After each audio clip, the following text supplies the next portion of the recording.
Esta mujer lo había acompañado en una vida anterior donde pues él había podido recordar absolutamente en detalle el daño que le había hecho a esta mujer.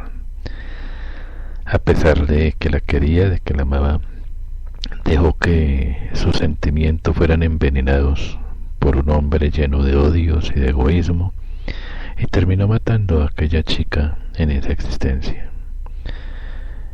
Y en la presente, pues, ella es su esposa y él no entendía muchos sentimientos que le embargaban, más allá del cariño y el amor que le tenía, sentimientos de angustia y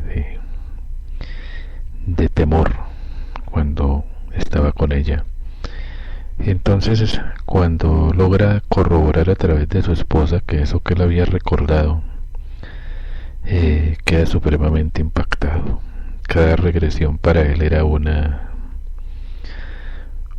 gran drama, pero también una gran liberación. Y cuando con su esposa corroboran que todo es cierto, pues su vida cambia de una manera radical. Quizás es el ejemplo de regresiones más interesante de los que yo haya podido estudiar, aunque pues hay muchísima información. Están los libros del doctor Ian Stevenson que dan cuenta de regresiones que han sido verificadas históricamente, o sea que se han documentado los nombres, los lugares, las épocas, las fechas citadas, los detalles se han podido verificar históricamente. Entonces estas exploraciones, aunque a muchos le generan escozor, pues se están dando cuenta de que nosotros estamos viviendo una serie de experiencias muy interesantes y de que vida tras vida estamos recibiendo oportunidades para aprender, para mejorar, para, como decimos, resumiéndolo todo, ser mejores seres humanos. Yo pienso que no nos podemos quedar ahí. Estos testimonios nos tienen que servir de verdad para darnos cuenta de que tenemos una gran empresa entre manos en la conducción de nuestra vida, en la forma como nos relacionamos con los demás, en la forma como manejamos las diferentes situaciones que se van presentando. Ya tenemos que dejar de preguntarnos por qué a mí, por qué me pasa todo esto, y darnos cuenta de que lo único que le da sentido a la existencia es el amor, la experiencia del amor incondicional, la experiencia del servicio desinteresado, la experiencia de la solidaridad, del afecto.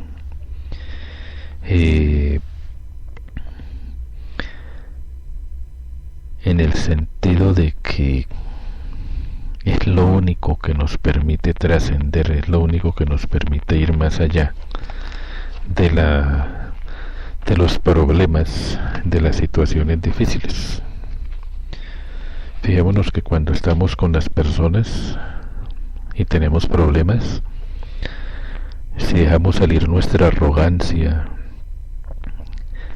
que sencillamente no es más que la expresión del miedo, de la inseguridad, del temor que nos acompaña,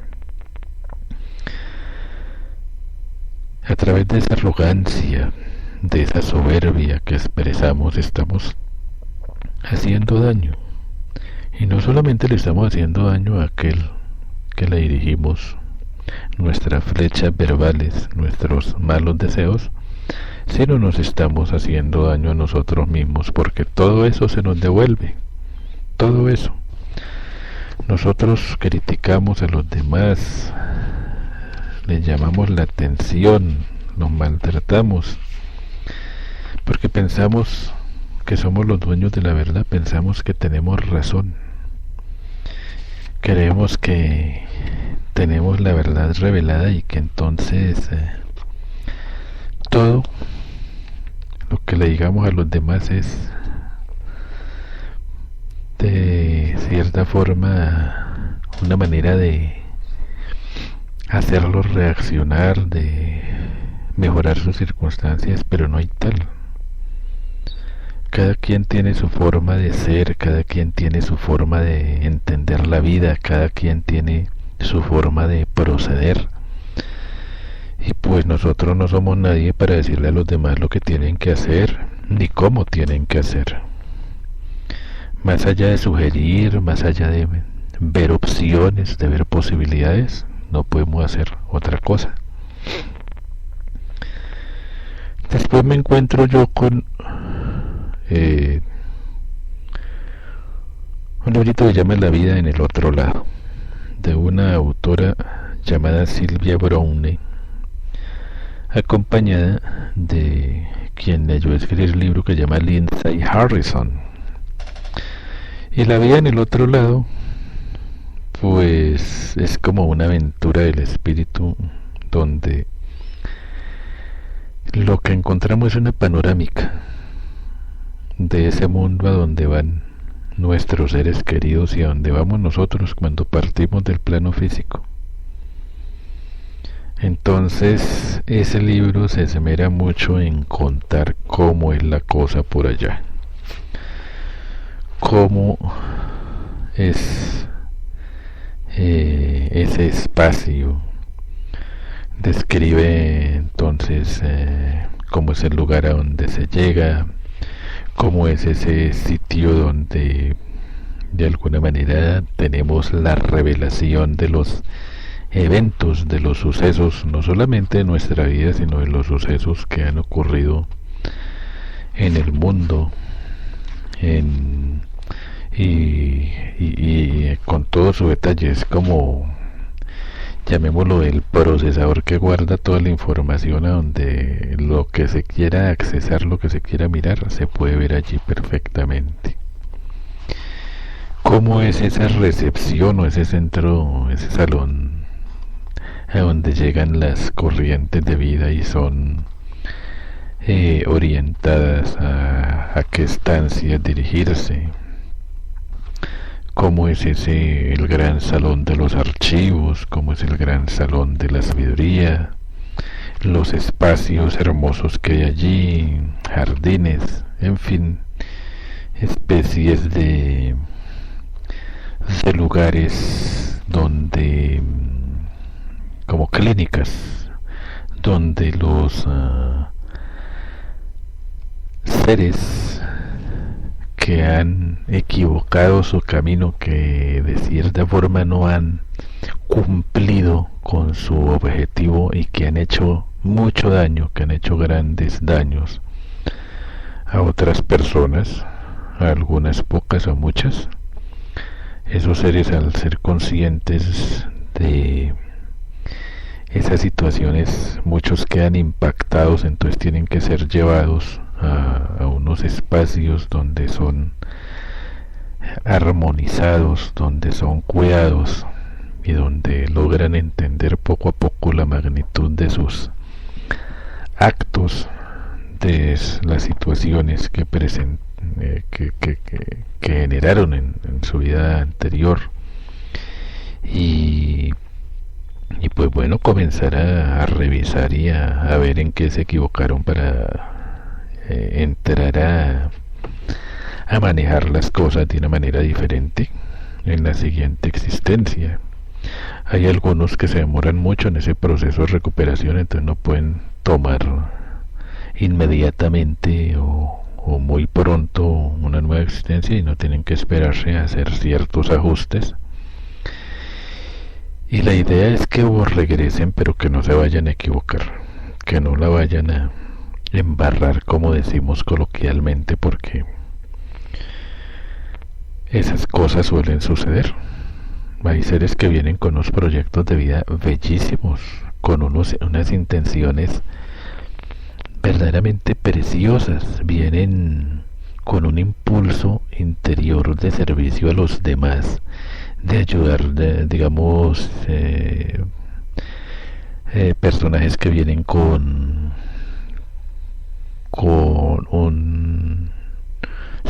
sentido de servicio, pero que además del sentido de servicio vienen investidos de poder y van a ejercer el poder, van a ser gobernantes, van a ser grandes líderes, y que llegan y como líderes, como gobernantes se equivocan su camino, se les olvidan las buenas intenciones que tenían, que venían a ayudar a su gente, a hacer progresar a su pueblo, y comienzan a mirar que no, que la embarraron, que al contrario lo que hicieron fue pensar en enriquecerse a sí mismos, pensar en sus propio bienestar, y se olvidaron de la gente, y generaron fue mucho sufrimiento, generaron a veces cometiendo grandes crímenes, en fin. Entonces, claro, un ser de esos, al ver la magnitud del daño que ha cometido, queda bastante desfasado. De pronto a nosotros no nos ha ido tan mal, pero comencemos a revisar desde ya cómo está funcionando nuestra existencia, cómo están nuestras relaciones. ¿De veras somos seres amorosos? ¿Amamos incondicionalmente? ¿O estamos llenos de soberbia, de orgullo, de envidia, de rencor, y maltratamos a las personas? No solo con las palabras, con las acciones, sino con lo que estamos sintiendo por ellas. En una mirada podemos estar haciendo mucho daño o haciendo mucho bien. Y el último, más bonito y más reciente, se llama El destino de las almas, una descripción de ese proceso eterno de crecimiento espiritual que hace el doctor Michael Newton, un psiquiatra norteamericano que ha trabajado en las regresiones y que nos describe la belleza de ese mundo espiritual. Él comienza a describirnos lo que experimentan las personas en el momento de la muerte, cómo quieren acercarse a sus seres queridos, y si los ven angustiados, si los ven tristes porque han fallecido, tratan de acercarse y decirles que se tranquilicen, que ellos están bien, y buscan la manera de enganchar su campo de energía con el campo de energía de sus deudos para tratar de consolarlos.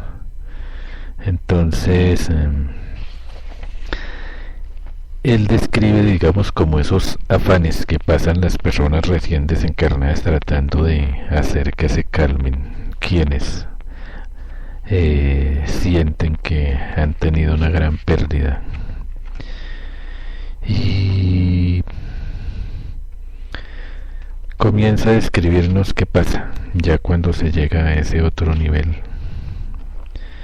De qué se trata el consejo, el tribunal kármico que llamábamos en alguna época. Él lo llama el consejo de los mayores, de seres infinitamente amorosos que reciben a las corrientes de vida. Nos describe cómo son recibidas allí por sus familias espirituales, cómo son conducidas a esa aula, a ese salón, cómo son acompañadas por sus maestros, seres de luz supremamente amorosos y compasivos, cómo esos miembros del consejo tienen cada uno un símbolo, de sus cuellos cuelgan los medallones muy hermosos. Describe cómo son esos medallones, incluso hace algunos dibujos, unas ilustraciones de las formas que él ha logrado rescatar a través de la información que le han dado sus pacientes. Y todas esas actividades de un mundo que está tan cerca pero tan lejos. Reflexionemos sobre esto. Que tengan una linda noche. Nos veremos la próxima semana. Dulces sueños.